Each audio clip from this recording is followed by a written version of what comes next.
안녕하십니까? 한국교회를 논하다 진행을 맡은 정희진입니다. 최근 교육부가 종교 지도자 양성 대학법인 지정고시 일부 개정안을 행정 예고했습니다. 신학대를 비롯한 종교계 대학 구조에 큰 변화가 예상되는 상황인데요. 이번 개정안이 한국 신학대학들의 자율성과 정체성에 어떤 영향을 줄 것인지, 그리고 앞으로 풀어가야 할 숙제는 무엇인지 오늘 한국교회를 논하다에서 짚어보겠습니다. 지난 8월 교육부가 신학과 외 다른 학과가 있는 신학대를 종교지도자 양성대학 지정 대상에서 제외하는 개정안을 행정예고했다.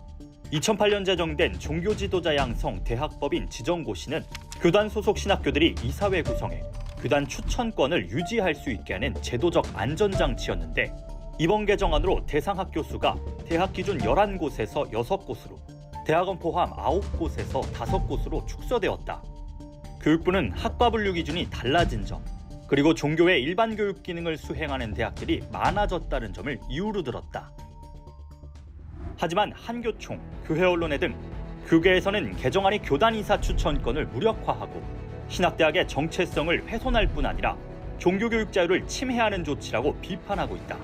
이에 정부가 개정안 보류 가능성을 검토 중인 가운데 오늘 한국교회를 논하다에서 앞으로의 전망과 과제를 깊이 논해본다. 함께 말씀 나누실 출연자를 소개하겠습니다.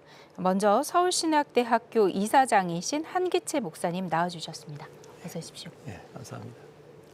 장로회 신학대학교 김은용 총장님 자리하셨습니다. 안녕하십니까? 네, 안녕하십니까?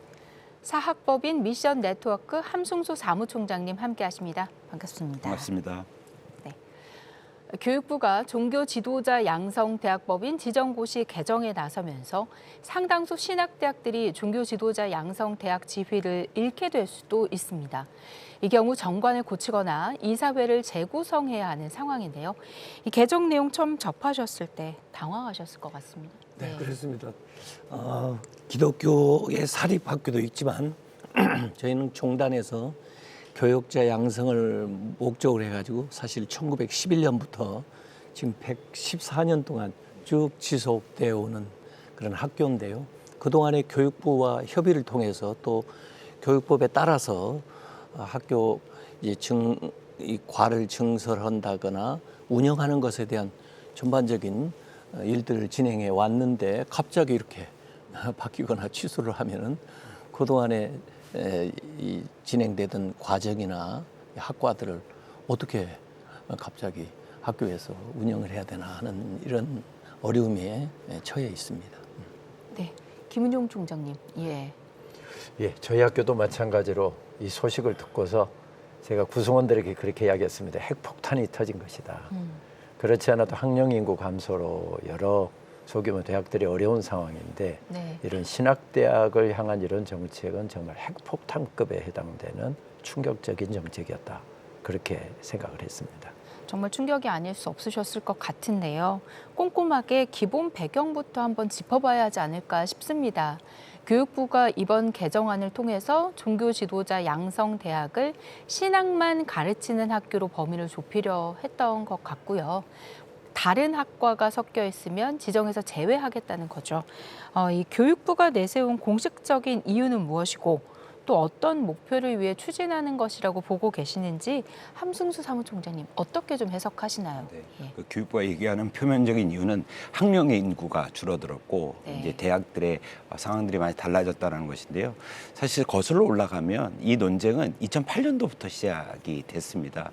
2007년도에 사립학교법이 개정되면서 이 종교계 사립대학, 특히 신학대학의 문제를 어떻게 해결할 것인지를 봤을 때 이 신학대학의 독특성과 그 특수성을 인정해줬던 것이거든요. 그래서 각 대학들, 서울신대나 장신대나 총신대 같은 그 대학들이 이 종단과 교단의 영향력 안에서 신학교육을 했었는데요. 지난 8월 14일 날 이제 교육부가 종교 지도자 양성 대학법인을 이 지정을 다시 하겠다라고 고시를 한 겁니다. 일반 학과와 종교학과의 비율을 좀 살펴보고 이제 그 법인의 지위를 다시 한번 재조정하겠다라는 것인데요. 문제는 이제 기존의 법인의 48%가 그 법인의 지위를 박탈당하는 데 있고요. 그 안에 한국 교회가 세운 주요한 신학대학, 뭐 서울신대, 침신대, 장신대, 총신대 같은 주요 교단의 신학교들이 그 법인의 지위를 다 박탈당하는 데 있습니다. 관건은 교육부는 종교 지도자를 굉장히 축소해서 인식하고 있습니다. 다시 말해서 목사, 승려, 수녀 이런 아주 직접적인 종교 지도자 양성만을 이제 인식하겠다라는 것인데, 사실 신학교들은 다양한 종교 지도자들, 뭐 군목, 원목, 또 교목 이런 다양한 종교 지도자들을 양성하고 있었는데요. 이런 인식의 차이로부터 시작돼서 지금 이제 기독교 사립대학, 그 중에서도 신학대학이 매우 어려운 상황에 놓여 있게 됐습니다. 예, 그 말씀하신 대로 종교 지도자 양성대학 지정이 단순히 특정 대학으로서의 법적 지위를 주는 것만이 아니라 이 교단이 이사회에 이사를 추천할 권리를 보장해온 제도죠. 이 신학교가 교단 신학을 따라갈 수 있도록 장치를 둔 거죠. 이 교단과 신학교 입장에서 이 제도가 가지는 의미 무엇인지 좀 설명해 주시면 좋을 것 같은데요. 네, 총장님. 예, 아무래도 신학 교육이라고 하는 것은 일반 교육과 다르고 네. 특수한 영역에서 사역할 일할 사람들, 지도자들을 키우는 것입니다. 그렇다고 한다면 이 종단 학교들 같은 경우에 그 소속된 교단의 어떤 교육 방침과 또 어떤 인재상과 관련된 내용이거든요. 그런데 이런 정책은 당장 지금 그렇게 한다고 교육부가 고시를 한 것은 아니지만, 이사 추천권을 뭐 줄이겠다 이런 네네. 고시를 한 것은 아니지만, 앞으로 다가올 쓰나미와 같이 다가올 것 중에 하나가 교단의 영향을 축소시키는 것이 되겠죠. 이제 제일 큰 것은 지금 현행 7인에서 8인 2분의 1 정도를 종단학교 같은 경우에 이사를 파송하도록 그렇게 교육부가 사학법 시행령에 규정을 하고 있는데, 네. 그것들이 이제 무너지게 되면 이제 교육부가 이 학교를 통괄하게 되면 교단은 어떤 교단이 지향하는 인재상을 따라서 교육하기가 어려워진다는 문제가 대두가 될 것입니다. 또 네. 그뿐만 아니라 제가 생각할 때는 앞으로 일반 대학을 하게 될 경우에는 다 사실 종단학교들이 소규모 학교들인데, 이제 교육부의 일반 학교 기준에 따라서 대학을 평가하게 되면 대학은 분리할 수밖에 없죠. 예를 들면 저희 학교, 뭐 서울신대도 마찬가지지만 저희 학교는 7년제로 운영되거든요. 그러니까 일반 대학에서 4년을 했던 신학대학에 와서 대학부 과정을 마쳤던 그 학생들을 다시 뽑아서 3년의 과정, 이 신학대학원 과정을 운영한단 말이죠. 네. 그런데 예를 들면 일반 대학의 교육부 평가 기준 가운데 제일 중요한 게 하나가 뭔가 하면 취업률이에요. 예. 저희 학생들은 대부분 다 신대원을 진학을 해야 목사로서 안수를 받기 때문에 대부분 신대원으로 진학을 한단 말이죠. 그럼 취업률에 잡히지가 않는 겁니다. 이런 특수성을 그동안에 교육부가 인정해 주었는데, 그 특수성을 이제는 다 삭제하겠다라고 하는 그런 의미이기 때문에 굉장히 어떤 큰 변화가 예고되는 정책이다. 그렇게 이야기할 수 있을 것 같습니다. 예, 이사장님. 그 이사를 추천할 수 있는 권리 보장에 뭔가 문제가 생긴다. 예, 이거를 좀 어떻게 해석을 해야 될까요? 그러니까 지금은 이제 종단에서 세운 학교에 종단에서 파송을 이사를 하고, 예. 또 개방 이사를 하는 경우에도 종단의 의견이 최대한 반영되도록 하는 제도였는데, 이제 대학 평의회라든지 이런 쪽으로 이사 추천권, 특별히 이제 개방 이사를 추천할 수 있는 권한을 이제 이양을 하게 되면은 사실 교단이나 기존의 학교의 정체성에 맞지 않는 이사들이 학교에 들어올 수 있죠. 사실 네. 대학 운영에 있어서 저도 이제 이사장이지만은 그 이사들이 굉장히 중요하지 않습니까? 교수 임용이라든지 또 뭐 직원 승진이라든지 또 학교의 재반 재정적인 상황들을 네. 결정하는데, 이 교단의 그 정체성과 맞지 않는 인사가 들어와서 그것을 결정하고 주도한다든지, 또 심지어 뭐 신앙생활 안 하는 사람 또는 이단적인 성향이 있는 사람도 여기에 들어온다고 하면 사실 굉장한 문제가 발생하는 거거든요. 그래서 종전에 이제 우리가 개신교 안에 이렇게 장로교회, 감리교회, 뭐 침례교회, 성결교회 교단별로도 좀 다른 정체성이 있기 때문에 그 교단에서 이사를 이렇게 파송하게 되어서 그 신학대학을 운영하고 있는 것인데, 그런 이제 그 교단의 특성을 인정하지 않는 것이 되는 거고요. 또 실제로 우리가 이렇게 대학 안에 여러 학과를 갖게 되는 것은요. 이전에 지금 우리 김 총장님 말씀하신 것처럼 신학대학에서 우리가 이제 4년 공부하고 안수하는 그런 시대가 있었고, 그다음에 지금은 전부 7년 교육을 받아야 되지 않습니까? 예. 그래서 4년은 대학 과정, 그리고 3년은 이제 MDB 대학원 과정을 통해서 이제 안수받은 이제 목회자라든지 사역자가 진출되는데, 지금 다양한 인재가 필요하잖아요. 또 다양한 이제 학제 간의 연구도 필요하고, 그래서 학부에서 사실 여러 가지 경험을 하는 게 필요합니다. 선교사들도 요새 이제 전문인 선교사 많이 나가잖아요. 그렇죠. 그 과정들을 학부 과정에서 충분히 특성에 맞게 교육을 할 수 있게 해줘야 되고, 또 사실 학교를 지원하는 사람들 자신이 신학대학이라는 거 알고 선택하고 들어오는 것입니다. 그래서 그 큰 테두리 안에서 이제 나아갈 수 있는 전문 부자를 키워주고, 요새는 목회자들도요 전문 목회를 합니다. 다 똑같은 목회를 하는 게 아니고 상담 사역에 주안점을 두면서 사역을 하고, 사회복지 또 교육 쪽에, 그래서 현 시대가 요구하는 다양한 인재들을 양성한다는 측면에서 그 학교들이 그렇게 교육할 수 있는 자율성을 보장을 해줘야지, 교육부가 이렇게 통제하는 방식으로 나아가면 좋지 않다, 이런 생각합니다. 어떻게 보면 시대적인 요구에 의해 이 종교 지도자를 양성하는 대학들이 점차 인재를 양성할 수 있는 다양한 백그라운드를 교육할 수 있도록 하는 어떤 변화를 계속해서 추구해 왔는데, 이런 부분들이 현실적으로 좀 어렵게 됐다, 이렇게도 좀 볼 수 있을 것 같고요. 이번 개정안이 시행될 경우에 어떤 영향을 미치게 될지 계속해서 짚어보겠습니다. 종교 지도자 양성 법인 지위가 취소되는 학교가 얼마나 되는지 한번 짚어보겠고요.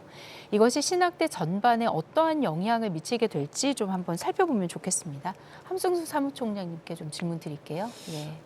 앞서 말씀드렸던 것처럼 전체 법인의 48%가 이제 이 법인의 지위를 박탈당하게 되는 것입니다. 이렇게 이사장님과 총장님 말씀하셨던 것처럼 각 신학교들이 시대의 요구에 맞춰서 종교 지도자를 폭넓게 양성하고 있었거든요. 그랬기 때문에 이제 종교 지도자 법인을 박탈하는, 아주 이렇게 웃을 수 없는 정말 핵폭탄이라는 말씀이 확 와닿습니다. 그래서 한 50% 정도 되는 특히 이제 중소신학교의 종말의 시대가 오고 있다, 이렇게 생각이 들었습니다. 신학교에 미치는 영향을 생각했을 때 사실은 여러 변화가 불가피합니다. 이사장님 말씀하셨던 것처럼 학교의 정체성을 운영하는 제일 주체가 법인입니다. 그래서 법인이 그 건화 개념에 찬동하는 자들을 이사로 세워서 학교를 건강하게 운영했었는데요.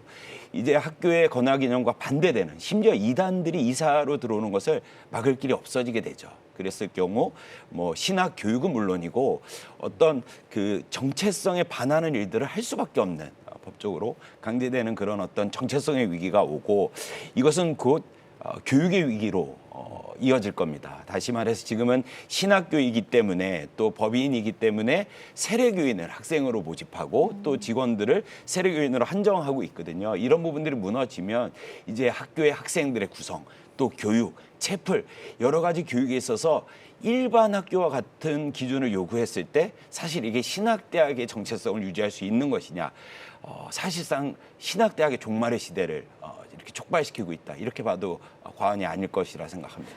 한국교회를 논하다. 오늘은 교육부의 종교 지도자 양성 대학법인 지정고시 개정안과 관련해 쟁점은 무엇이고, 또 앞으로 신학대와 한국교회의 과제는 무엇인지 말씀 나누고 있습니다. 장신대학교 이야기를 잠시 하겠습니다.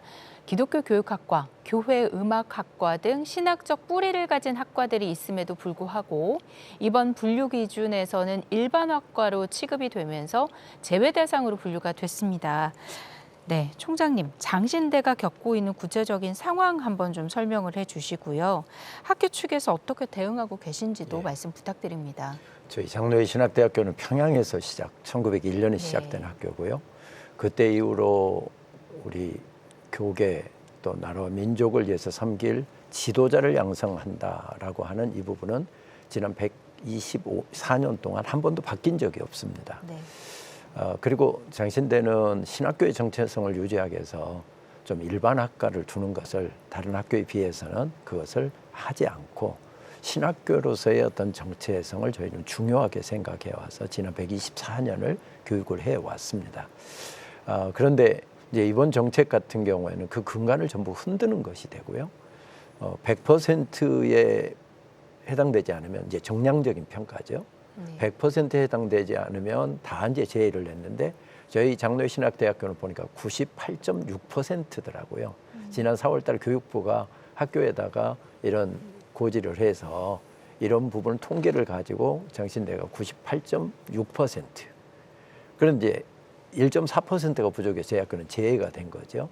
그런데 2008년도에 교육부가 그때 고시를 할 때는 정성평가와 정량평가를 했거든요. 네. 사학법 시행령에 7조가 이야기하는 것처럼 네. 그 학교의 설립 목적과 정관과 그리고 교육 과정들 또 심지어는 이 학생들이 나가서 어떤 영역에서 지금 일하고 있느냐 이것까지 해서 정성적인 평가까지 해서 25% 이상이면 다 종교계 학교를 인정을 한 거예요. 네.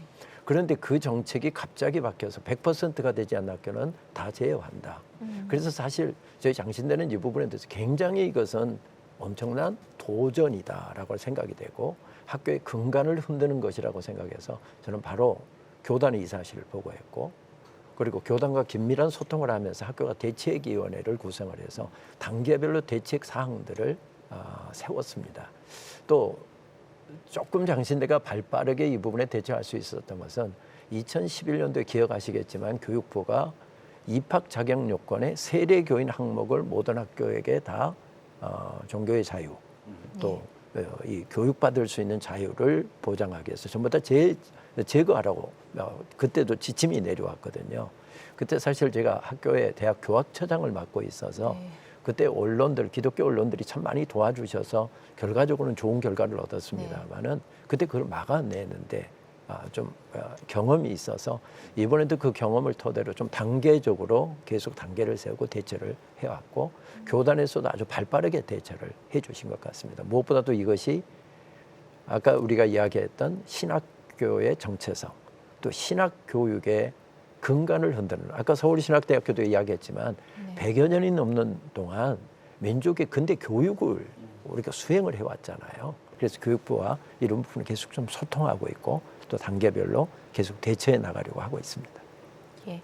서울신학대학교 역시 교육부 개정안에 따르면 이 종교 지도자 양성대학에서 제외되는 학교 중에 하나입니다. 서울신대도 성결교단의 대표적인 신학 교육기관 아니겠습니까? 네, 교단과 학교 이번 사안 어떻게 바라보고 또 어떻게 대응해 나가고 계신지 궁금합니다. 예. 우리 성결교단의 네. 대표적인 신학교가 서울신학대학교가 아니라 유일한 신학교입니다. 예, 정정하겠습니다. 예, 그래서 네. 사실 유일한 교단에서 세운 학교입니다. 그리고 우리 서울신학대학교는 제가 서울신학대학 교수도 했고 이제 일선 목회를 하면서 이사장을 지금 하고 있습니다만은 법인 전입금을 교단에서 다 내줍니다. 그래서 교수라든지 직원들의 그 사대 보험을 교단에서 다 총회비에서 부담을 하고 있는 그래서 일반 기독교 사학도 많이 있죠. 기독교 사학 재단하고 종단에서 세운 신학대학은 구분해야 된다고 저는 보는 거거든요. 기독교 사학도 성경적인 가치를 가지고 폭넓게 많은 사람들을 교육하려는 목적을 가지고 있기 때문에 그 나름대로 지원을 국가에서 해줘야 되는 거고 또 종단의 이제 이 종교 지도자를 양성하기 위한 근본적인 목적 아래서 현 시대에 맞게 또 다양한 인재들을 준비시켜 가지고 그다음에 MDB 과정으로 이제 진출을 시키려고 하는 그런 이제 목적 하에 교육부에서도 이미 다 허락이 돼서 인원 조정이나 모든 것들이 형성이 되어서 현재 운영하고 있지 않습니까? 그래서 그 특성을 살려야 된다고 봅니다. 그래서 일반 사학은 사학의 기준에 대해서 또 공립학교과 다른 것을 또 얘기할 수 있겠지만 이 종단이 세운 그 종단 신학대학은 또 그 종단의 입장을 존중하면서 그 이제 교파의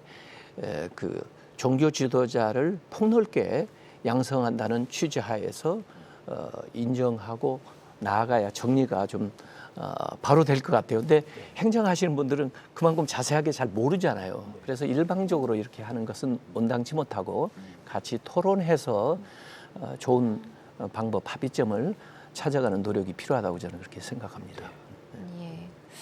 앞서도 언급이 됐습니다만 한국교육개발원에서 정한 학과 분류 때문에 이 문제가 커졌다는 지적이 있습니다. 예를 들어 어떤 학교는 교역학과가 무역학과로 분류됐다는 사례까지 있었는데요. 함 교수님, 이런 분류 방식이 왜 문제가 되는지, 그리고 신학교 실정이 그대로 반영되지 못했다는 의견은 어떤 이유 때문인지 좀 설명해 주시죠. 총장님 말씀하셨던 것처럼 이번에 기준이 된 것은 이 신학대학교가 운영한 학과의 일반 학과와 종교학과의 비율, 학생들의 비율을 보겠다는 것이거든요. 그리고 국가는 100% 종교 관련된 학과만 운영하라고 나온 것입니다. 그리고 학교 입장에서는 시대에 맞춰서 폭넓은 종교 지도자를 양성하고 있는데 그 부분을 너무 이해하지 못했다. 이 몰 이해로부터 시작됐다라고 보는데요. 이번에 행정예고안을 보니까 내용상의 오류와 절차상의 오류가 모두가 발견이 됩니다. 평가의 기준 자체가 문제가 있었습니다. 웃지 못할 일이지만 저희들이 목회자를 교육자라고 하지 않습니까?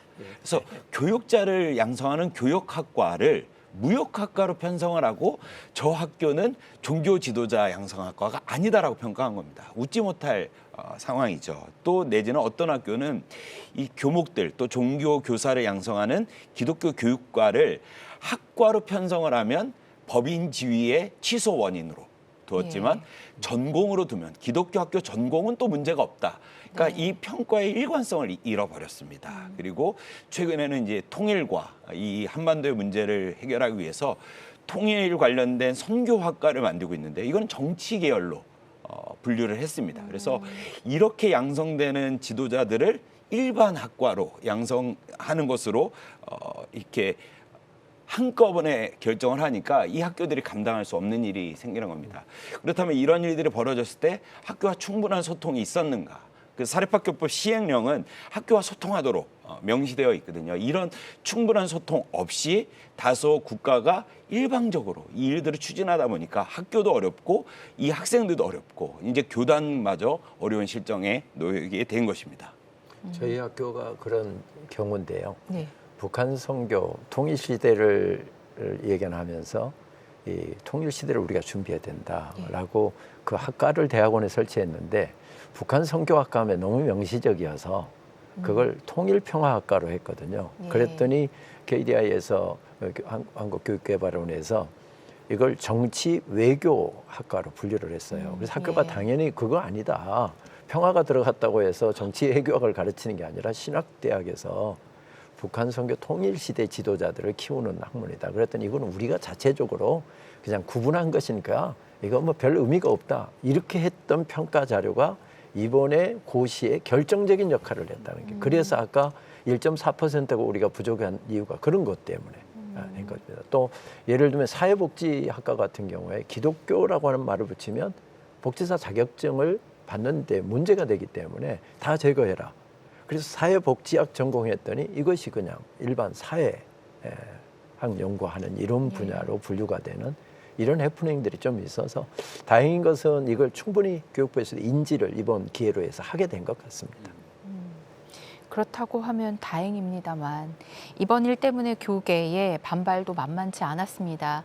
한국교회총연합 또 한국교회언론회 등 신학대학의 정체성을 무너뜨리고 종교교육의 자유를 침해한다고 비판의 목소리를 높이기도 했습니다. 기독교계가 제기하는 구체적인 우려, 요구 어떤 것들이 있었는지 좀 한번 짚어보면 좋겠습니다. 네, 저는 구체적인 것도 중요하지만 큰 시각에서 보면은 사실 교육이라는 것은 자율성을 부여해야 되고 학생의 선택권이 중요하지 않습니까? 지금 아까 말씀 들어보면 학생들이 아는 만큼도 교육 행정하시는 분들이 잘 모르시는 것 같아요. 그 학생들은 조사를 해보고 자기에게 어느 학교가 맞으며 앞으로 어떤 진로로 나갈 것인지 또는 그 진로를 위해서 준비해야 될 과정이 무엇인지 알고 학교를 선택을 합니다.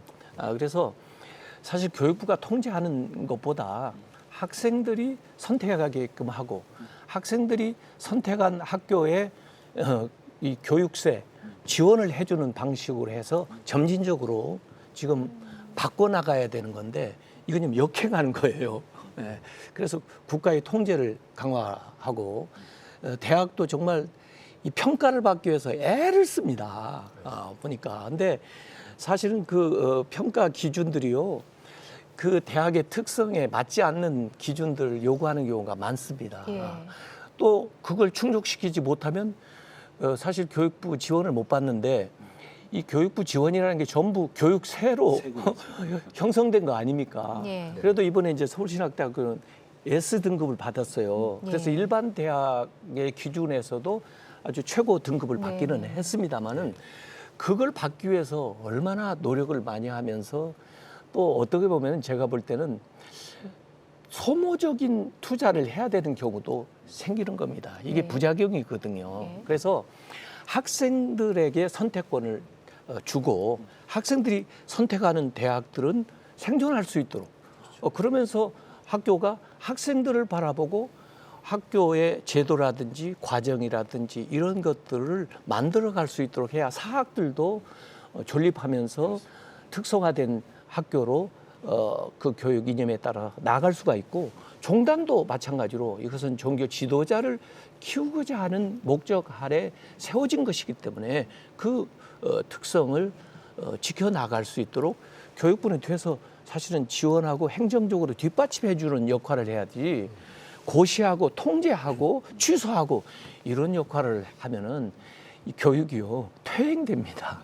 이 다양한 인재를 요구하는 현 시대의 그 교육에 역행한다고 저는 생각을 하고 있어요. 총장님 어떻게 생각하시는지요? 언젠가 총장들이 모인 협의회에서 한번 그런 네. 이야기를 한 적이 있는데요. 예를 들면 국립대학인 서울대학교 같은 경우에 한 해 5,800억 이상 거기 지원이 국고로 들어가잖아요. 지원이 되죠. 그래서 예. 5,800억 정도를 지원하는 그 학교를 좀 그렇게 간섭을 많이 하시고 한 푼도 지원 없는 사립학교들은 좀 자율성을 좀 인정해달라 하는 이야기를 했던 적이 있는데 물론 교육부가 참 많이 도와주고 또 우리 작은 학교, 종단 학교의 특성을 지금까지 이해하면서 많이 배려를 해준 부분도 있습니다. 예. 그러나 만약에 이번 정책이 다행히 이제 전면 재검토가 된다고 하니까 다행이지만 물론 끝난 부분은 아니지요. 네. 그런데 이것이 주는 의미는 신학교의 정체성, 100여 년씩 민족과 함께 교회와 함께 이 사회와 함께 해온 학교에 대한 그 특수성을 이해하지 못하면서 정체성을 흔드는 그것이 가장 큰 문제였다.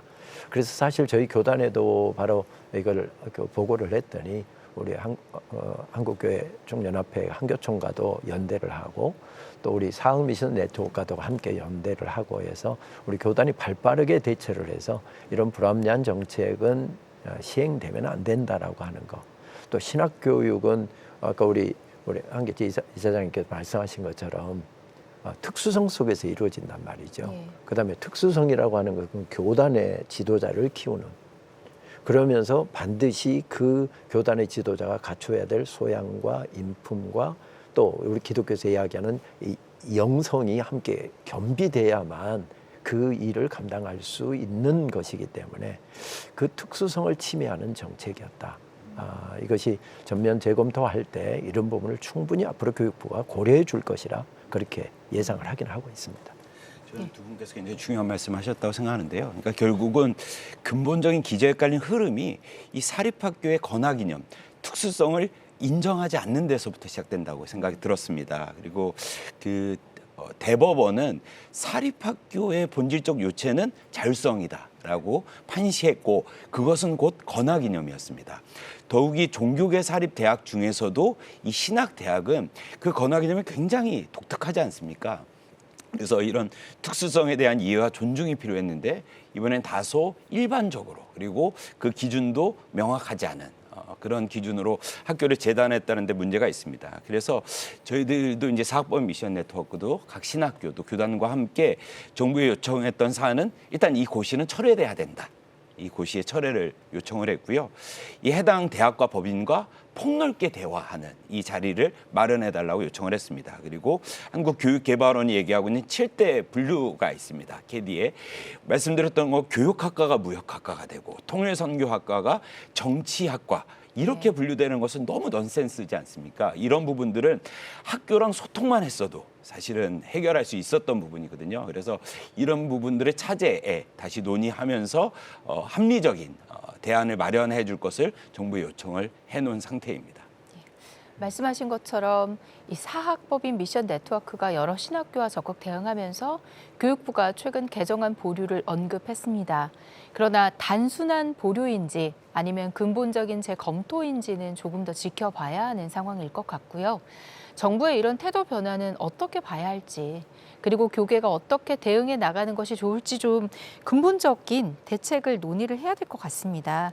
김은용 총장님, 예. 이번에 교육부가 사실 이것을 고지를 하는 그 프로세스에서 학교나 종단을 전혀 제외하고 네. 자기들의 기준으로 설정한 기준을 따라서 이것을 발빠르게 발표한 데서 이런 혼란이 생겼는데 네. 대화 과정에서는 교육부 관계자들이 학교 입장을 굉장히 이해하려고 하고 또 경청하려고 하는 자세를 보여주어서 네. 고무적이었고요. 예. 또 우리 교단이나 우리 한국교회연합체가 발빠르게 이 부분에 교육부 혹은 정치하는 분들과 행정하는 분들과 소통을 하다 보니 네. 이런 결과가 나왔다고 생각하고요. 다만 앞으로 이런 부분이 또 어떤 변화를 위해서는 어떤 정책은 바뀌기도 하고 개정도 돼야 되겠지만 그렇죠. 예. 아까 우리 말씀해 주신 것처럼 학교와 또 교단과 긴밀한 소통을 하면서 이런 정책을 논의하고 결정해 나가는 과정이 생략되지 않았다고 한다면 이런 혼란은 야기되지 않았을 것이다. 그런 생각이 듭니다. 다만 앞으로 이제 이런 문제에 대해서 여러 교단에서 굉장히 얼마나 이게 앞으로 파급되는 효과가 저는 그걸 이제 하나씩 밀려오는 쓰나미급이다. 네. 라고 표현을 하는데 이게 하나씩 한꺼번에 밀려오지 않고 조금 있다 이거 밀려오고 이거 밀려오고 하게 되면 거의 신학교육은 어려워지는 상황. 또 이것을 수행할 수 없는 정책이 될 것이다라고 하는 점에서는 반드시 보류되어야 되고 다시 전면 재검토돼야 되는 내용이라고 생각합니다. 다행히 교육부 관계자를 만나보니 앞으로 이런 부분을 이번에 지난 9월 5일까지 각 학교의 의견을 수렴해서 이걸 검토를 하고 있고 이것은 전면적으로 다시 재검토할 의향이 있다라고 하는 이야기까지 전해 들었기 때문에 좀 기대하면서 앞으로 계속 좀 소통을 해야 될 것 같습니다. 사무총장님 폭넓게 대화해야 한다라는 말씀을 하셨어요. 네. 수차례 여러 가지 이슈들로 정부와 이제 대화를 해보신 담당자들과 대화하신 경험이 있으실 텐데 네.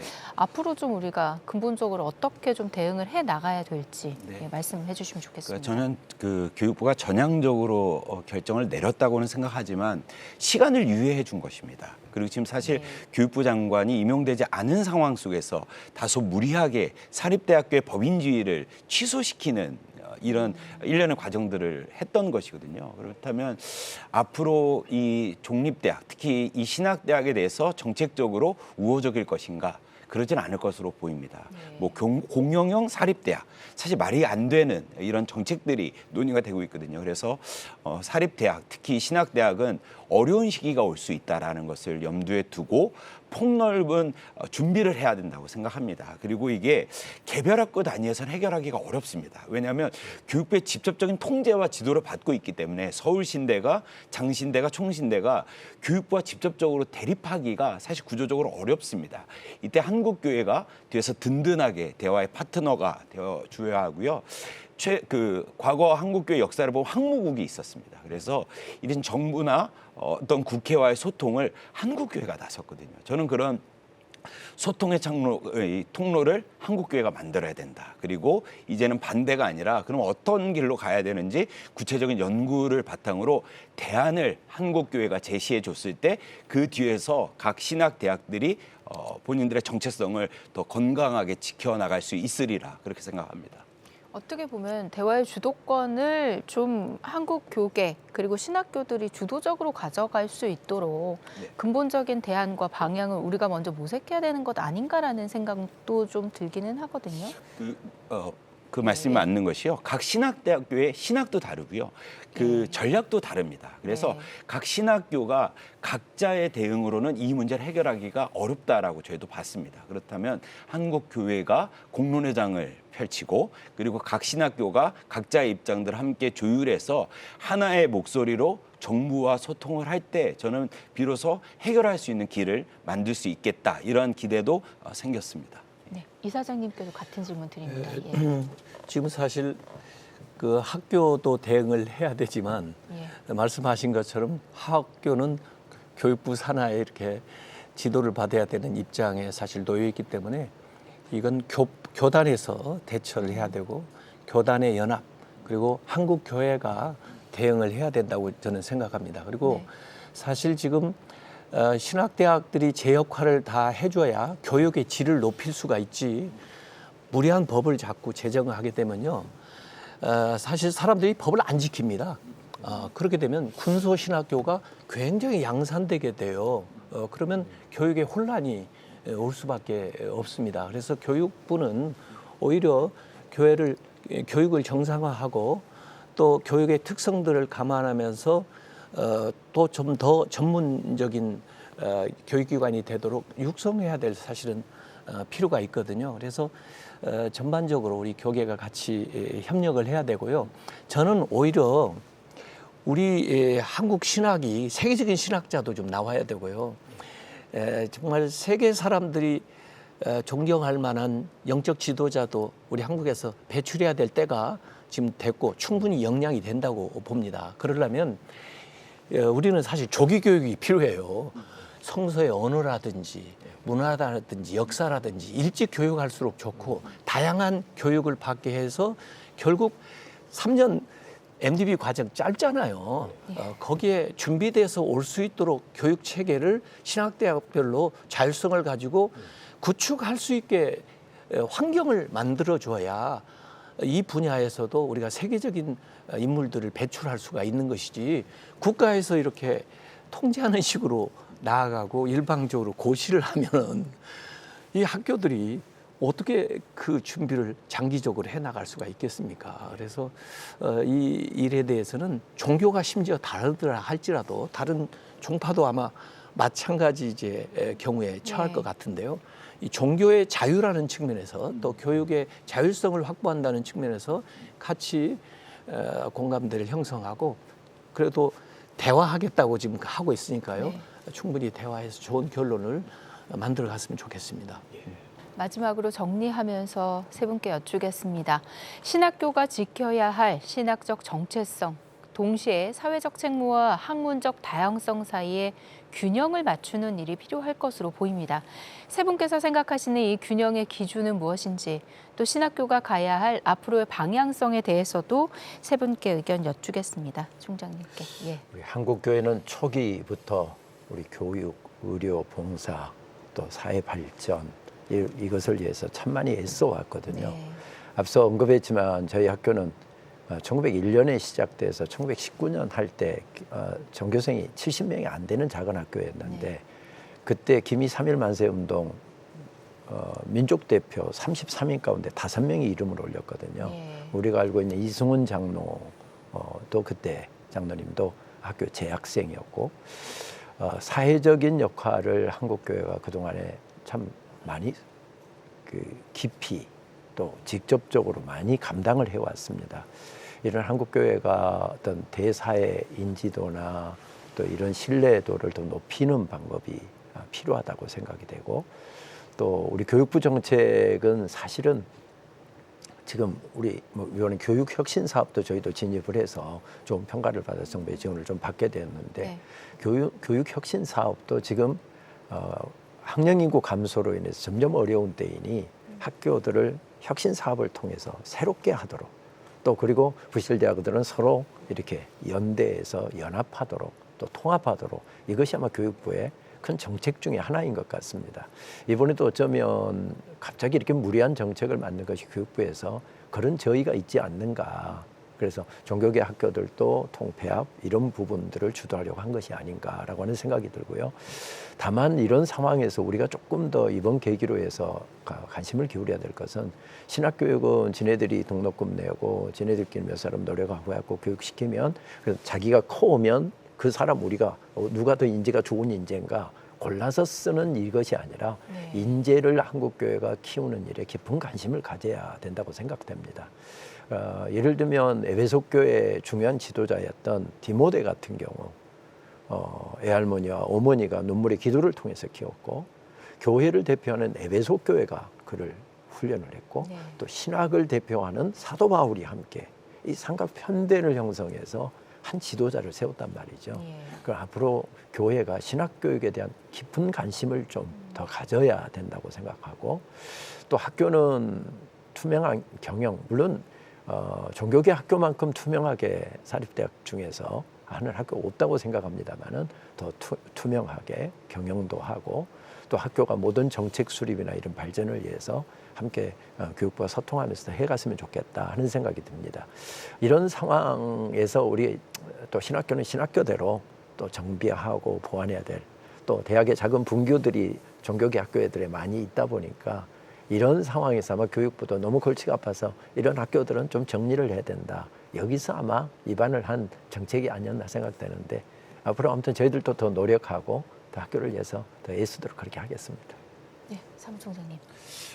저는 정부와 교회 그리고 학교의 역할이 있다고 생각하는데요. 결국은 권학인용 구현입니다. 그래서 정부는 헌법이 보장하고 있는 종교 교육이 일어날 수 있도록 폭넓은 정책을 마련해 주는 것이 필요할 것이고요.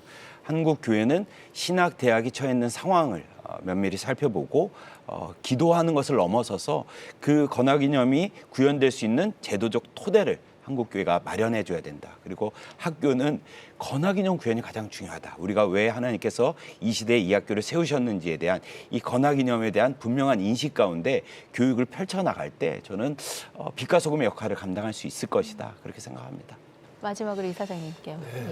저는 우리 이제 종교 지도자를 양성하는 데 있어서 중요한 게 이제 성품 교육이라든지 또 경건 훈련이라든지 이런 것들을 이제 학교에서 할 수 있어야 되고 또 우리도 산학 협력이 필요하거든요. 일선 목회자나 이런 분들이 와서 학교에서 학생들을 가르칠 수 있게 이런 것들이. 근데 실제로 교육법에서는요. 교수 확보 비율이라든지 이런 거 해서 강사로 올 수도 없게 되는 것들도 많고 이렇게 해서 실제로 교단에서 종단에서 교육하려고 하는 것에 참 장애가 되는 요소가 굉장히 많습니다.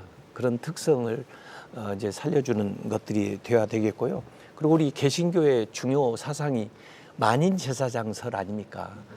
그래서 사실 목사뿐 아니라 모든 신자들이 또 교회 지도자들이 또 사회에 이전에도 아까 이승훈 장로님 말씀하셨지만 이런 분들이 국가에 민족에 대단한 인물들을 배출해내지 않았습니까? 그래서 기본적으로 성직자와 같은 그런 인식을 가지고 각 분야에서 중요한 역할을 할 수 있는 인재들을 이전에도 우리가 길러냈고 앞으로도 길러내야 됩니다. 그러려면 그런 교육 시스템을 갖출 수 있도록 학교의 자율성을 보장해주고 지원하는 방향으로 교육부가 행정을 펼쳐나가야 각 분야가 골고루 서로 발전하면서 협력할 수 있다 이렇게 생각을 해서요. 일방적인 우리의 요구가 아니라 좀 교육하시는 분들이 폭력으로서의 교육이 아니라 좀 창의적인 교육을 해나가는데 이전보다 좀 더 나은 정책을 좀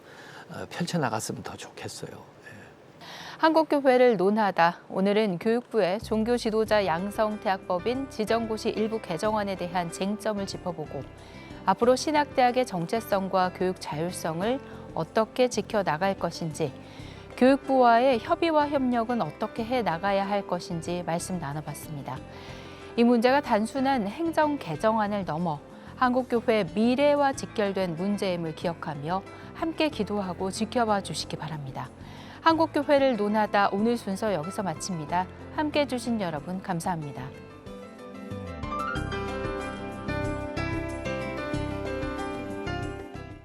이 프로그램은 여러분의 미디어 선교 후원으로 제작되었습니다. 선교는 사명, 후원은 동역. 당신도 복음을 전할 수 있습니다. 선교 후원 02-6333-1003번